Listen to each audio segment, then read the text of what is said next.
Here's how I would fix how fucked up the United States Congress is with 5 simple rules. The first rule obviously being term limits. The people in Congress should be just like the president. They are only allowed to serve 2 terms. Then they can make way for someone else who has something else to say. Rule number 2, congressmen and women are paid the median salary of the state they represent. If the congressman or woman wants to make more money, they need to take action to raise the median salary of the people in their state. This will immediately guarantee that they understand the people they represent. And I know people are going to say that would be hard to do because they have to go back and forth between Washington and their state. That leads me to rule number 3. No more traveling to Washington, and also no overseas travel paid by the taxpayer. Now, how will we accomplish this? Easy. We all know what fucking Zoom is. It is 2024. There is no fucking reason for our representatives to be traveling to Washington. There is no reason they have to meet in the same fucking room. We just install big ass iPads on each chair and they can talk it out over Zoom. It's fucking insane that we are paying for our representatives to travel all the way across the country just to fucking vote. All we need is big ass iPads, secure push button voting technology, and video conferencing technology. 3 things we already have. As for the overseas travel, there is zero fucking reason for a representative from Idaho to have to go to Paris on official business. They are not foreign dignitaries. They are not part of some international Peace Corps. They are representatives of their state, so they need to stay in their fucking state. Now, if they want to go overseas on vacation, that's fine. They can pay for it themselves. But there's absolutely no fucking reason taxpayers should be footing the bill for representatives or senators to fly overseas. Now, without them traveling all over the place, that's going to free up a lot of time. And that'll lead into rule number 4, which is single issue bills only. Any bill that's submitted to be voted on can only be about one single issue. There is no fucking reason a veterans benefit bill should have anything unrelated to veterans in it. It should be putting up one issue at a time, voting on one issue at a time, and passing or not passing one bill at a time. Want more money for Ukraine? Put up a bill that is just the Ukraine funding. Don't combine it with some bill giving benefits to old people to try to make everyone feel bad and vote yes. If a bill or an issue can't pass on its own merits, then it doesn't need to be passed. And lastly, rule number 5. Anytime a member of Congress speaks to the media or the American people, it is automatically assumed that they are under oath and can be charged with perjury for lying to the American people. And if through a jury of their peers, preferably that jury should also be made up of the residents of the state they represent, they will be immediately removed from office. And that's it. 5 rules to unfuck Congress. We now know the evil mastermind behind the illegal extraditions to El Salvador. Spoiler alert, it's not Stephen Miller. All the credit should go to Michigan's trashiest Nepo baby, Eric Prince. Brother to Michigan's second trashiest Nepo baby, former Secretary of Education Betsy DeVos. Don't forget that this piece of shit founded the privatized military company Blackwater, which made him even wealthier off of government contracts. Prince being the heir to a $1 billion auto parts company, which he ended up selling in order to found Blackwater, was never exactly hurting for money. Being a former Navy SEAL, he simply saw an opportunity to grift off of government contracts. And because this country loves to reward the wealthy, Blackwater and its affiliates became the largest of the State Department's 3 private security companies. Even after Blackwater became infamous for human rights violations, it was still rewarded with hundreds of millions of dollars in government contracts. Prince himself continued to escape accountability even after he was investigated by the FBI and had to settle for nearly $50 million for trafficking military equipment. Prince has also made a name for himself by supporting bad actors who aim to take power by force. In case it's not clear whose side Eric Prince is on, it's not the side that will be viewed kindly by history. On Friday, Politico reported that it obtained a proposal by Eric Prince and a cohort of defense contractors to industrialize illegal extraditions to El Salvador. In this proposal, the evil geniuses outline a strategy to circumvent the courts, namely by designating part of the prison, which is CCOT, as American territory.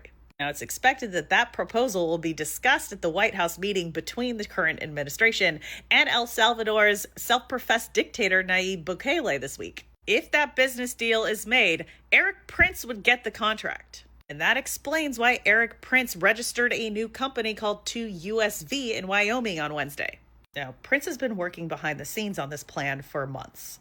It also explains why the United States boosted El Salvador's safe travel rating on Tuesday. Until Tuesday, El Salvador was rated a level 2, which urges caution for U.S. travelers. El Salvador is now rated as a level 1, which is the safest travel rating, and puts El Salvador ahead of France, the UK, and Italy. And the person who lobbied for that change was Eric Prince. And it turns out that he's been working behind the scenes on this lucrative business deal between the United States and El Salvador for months. And the proposal that was obtained by Politico highlights Erik Prince's plans for profiting off of mass extraditions. As part of the proposal, Erik Prince will facilitate an operation that would handle the logistics of gathering 100,000 people from U.S. prisons, holding them at a 10,000-person detention camp, and then flying them to El Salvador. But there's more. Prince is also asking the government for access to immigration documents. And the reason he wants access to those documents is to give him broader authority over locating, capturing, detaining, and deporting people. But that's not enough for Erik Prince. He is asking for more. The proposal states that 2USV will, quote, facilitate a hearing before an immigration judge to adjudicate any pending asylum claim. His company will also work with prosecutors to, quote, make deals with incarcerated individuals whereby some of their prison sentence will be waived in exchange for the granting of a deportation order. What Erik Prince is essentially asking for here is a monopoly over the entire scheme. Now, Erik Prince isn't the only one who plans to grift off of this scheme. This proposal also includes another grift for the administration. The administration wants to make CCOT American territory to get around any legal barriers, as it says here that transferring a prisoner to such a facility would not be an extradition nor a deportation. The administration would then lease the prison back to El Salvador in order for them to oversee the gulag. This way, the Department of Homeland Security would no longer be responsible for detention standards. And the person who came up with this entire scheme to enable the administration to defy the courts is Erik Prince. In a letter attached to Prince's proposal, El Salvador's Minister of Justice and Public Security, Hector Gustavo Villatoro, stated that Erik Prince was the mastermind of all of this. The letter states that through his new company, 2USV, Erik Prince has been serving as a trade agent for El Salvador to, quote, reach an agreement on the use of El Salvador's prisons to house foreign criminals. Thank God these idiots leave a paper trail. The letter also confirms that the plan is to house up to 100,000 people. Now, Prince has been cooking up this scheme for a very long time. He began pitching this idea with El Salvador last year. Last August, Prince paid a visit to CCOT. It was during that visit when Prince complained about El Salvador's travel safety rating. Interestingly, in an admission of guilt, Prince acknowledges in his proposal that his business plan is not legally sound. The proposal states that it's, quote, highly likely that this effort will be tested judicially by the ACLU or other activist group.